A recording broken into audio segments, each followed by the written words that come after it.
وإذ قلتم يا موسى لن نؤمن لك حتى نرى الله جهرة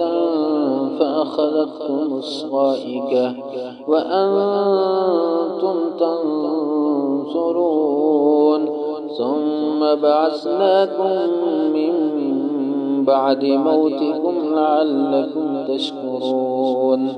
وذللنا عليكم الغمام وأنزلنا عليكم المن والسلوى كلوا من طيبات ما رزقناكم وما ظلمونا ولكن كانوا أنفسهم يظلمون وإذ قلنا ادخلوا هذه القرية فكلوا منها حيث شئتم رغدا وادخلوا الباب سجدا وقولوا حتة نغفر لكم خطاياكم وسنزيد المحسنين فبدل الذين ظلموا قولا غير الذي قيل لهم فأنزلنا على الذين ظلموا رجزا من السماء بما كانوا يفسقون وإذ استسقى موسى لقومه فقل اضرب بعصاك الحجر فانفجرت منه 12 عينا قد علم كل أناس مشربهم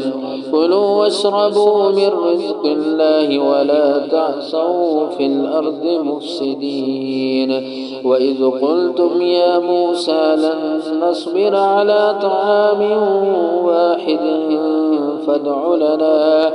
فادع لنا ربك يخرج لنا مما تنبت الأرض من بقلها وقثائها وفومها وعدسها وبصلها قال أتستبدلون الذي هو أدنى بالذي هو خير اهبطوا مصرا فإن لكم ما سألتم وضربت عليهم الذلة والمسكنة وباءوا بغضب من الله ذلك بأنهم كانوا يكفرون بآيات الله ويقتلون النبيين بغير الحق ذلك بما عصوا وكانوا يعتدون